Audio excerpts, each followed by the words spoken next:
Good morning. I'm Jaime Lorenzo Jr. I'm an Executive Vice Chairman of the International Marketing Group and a financial educator of the Wealth Academy program of IMG. By profession, I'm a medical doctor, and I finished medicine at the De La Salle University Health Sciences Institute. As a medical doctor, sakit sa kalusugan na ginagamot ko dati. Ngayon, as a financial educator, sakit na sa bulsa ang ginagamot ko.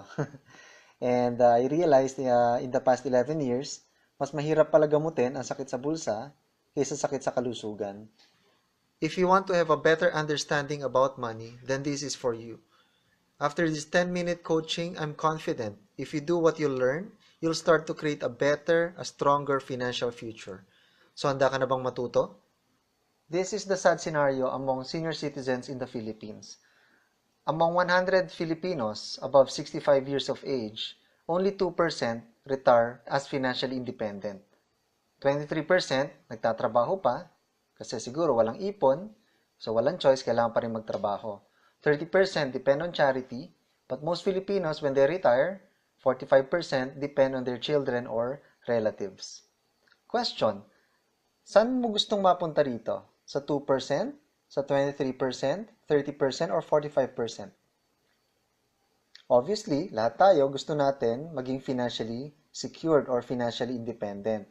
But the question is, the 98% na nag-retire na mahirap ngayon, nung kasing edad natin sila, do you think pinangarap nilang maghirap pag-retire? Definitely hindi. So, ano nangyari? People don't plan to fail, they simply fail to plan. Failing to plan is actually planning to fail. So, napaplano natin lahat from grocery list to vacation, saan tayo magbabakasyon sa summer, long weekend, anong gagawin natin. But when it comes to our financial future, nakalimutan nating planuhin. So, the big question now is, where do you see yourself when you retire? If you think financial education is expensive, then think about how costly ignorance is. Some people think, next time ko nalang pag-aaralan, paano i-manage ang finances ko kapag marami na akong perang i-manage. Pero ang tanong, paano dadami ang pera natin kung hindi natin alam paano ito palaguin? I firmly believe kung gusto natin talaga maging financially secured, we need to be financially literate first. Do you agree? This is the X-curve concept. This is the blueprint of financial planning. So, sinasabi sa X-curve na ito that in our life, there are two lines. One line going up and one line going down. The line going up is our savings line or money line or the law of building wealth. The line going down is the responsibility line or the law of decreasing responsibility. So sinasabi po sa X-curve that when we're younger, since we're still taking care of our family, we're generally less secured. Bakit? Kasi wala pa tayong masyadong ipon dahil nagsisimula pa lang sa career, sa pamilya, or sa business. Low savings, but of course, married or single, we have the big responsibilities. Nandiyan mga utang natin or mga loans, credit cards, housing loans, car loans, etc. Growing children, and of course, our aging parents. So, lahat yan responsibilities natin, di ba? So, what we want to do is, as we get older, dapat yung mga responsibilities natin, mga utang, lumiliit or nawawala. Such that 5, 10, 15, 20 years from now, wala na tayong responsibilities, wala na mga utang, but we already have big investments. May enough retirement fund na tayo by that time, we have saved up for our long-term health care pagtanda, and meron na tayo multiple passive income streams. So at this stage, we are generally more secured. Do you know how money works? Ano ang alam ng mayayaman na hindi alam ng karamihan? One of their secrets is the magic of compound interest. So sinasabi sa concept na ito, the higher the interest rate of our investments, the faster our money will double or grow. So for example, at 4%, our money doubles every 18 years. So at age 29, may 100,000 tayo, doubles every 18 years. At age 47, 200,000 na pera natin. At age of 65, 400,000 na. At 8% per year interest, our money doubles every 9 years. At age 29, may 100,000, doubles every 9 years. So by the time we reach 65, ang 100,000 natin dati, 1.6 million na ngayon. At 12%, our money doubles every 6 years. So, 29 years old, may 100,000 tayo. Doubles every 6 years. By the time we retire at age 65, ang 100,000 natin dati, 6.4 million na. So, mas mabilis. So, for example, naglagay ka or nag-invest ka sa bangko, binigyan ka ng 4%, nagbigay ka ng 100,000, pagtalikod ba natin, itatago lang nila sa vault yan? Of course, hindi. Bigyan tayo ng 4%, pagtalikod natin, i-invest nila yan sa 12%. Ipapautang nila sa mga loans, i-invest sa stock market, mutual funds, real estate. So, ang pera natin, dinodoble nila every 6 years at 12%. So, after 36 years, ginawa nila yung 100,000 natin na 6.4 million, ibinalik sa atin ang 400,000. So, how much is the difference?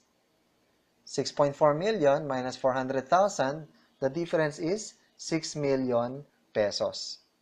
So, for the bank, that's called profit. For the depositor, that's called a loss. So, do you think we need to learn how money works? Definitely, kailangan natin mag-aral how to invest. We need to build a solid financial foundation. Question, sa bahay po natin, what do you think is the most important part of our house? Is it the second floor, first floor, the walls, or the foundation? Definitely, yung pundasyon. What if may bahay tayo, saksakan ng ganda, pero walang pundasyon, at dumaan si bagyong Glenda or Yolanda, what do you think will happen? So definitely, magko-collapse yan.